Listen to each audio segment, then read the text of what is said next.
Altun is a site that when it was discovered in 1957, they didn't believe that the Maya civilization even existed in this part of Belize. They thought that the Maya were never here, and they discovered the ruin when they were pouring stone to build the highway that brings you to the resort here, called the Old Northern Highway, which was at its time part of the Pan American Highway system. And they were breaking up the stone off of the temple in stone crushers and using it for gravel. And eventually they started to find these green pieces of stone, which they realized were jade. And jade isn't indigenous to this area.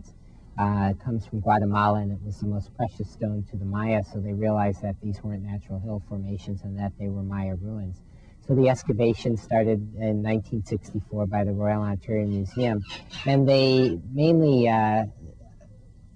concentrated on the central plaza of the site, which when you're a visitor and you go to see the site there, that's what you'll be seeing.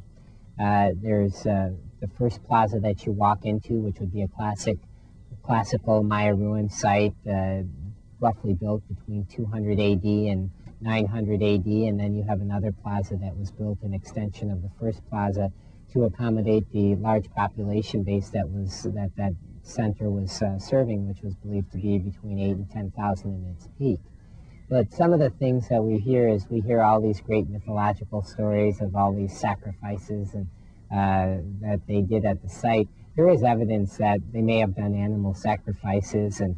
mostly a lot of the offerings that were recovered in sacrificial altars would have been carved stone and carved wood and pieces of jade. There's a nice large altar at the top of one of the ruins there, which we always like to joke about. That's where the virgins were sacrificed, but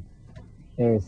probably no virgins were really sacrificed in the sense of how we picture it all the time, although like our terms of what we believe to be an offering or a sacrifice, it varies depending upon who's telling the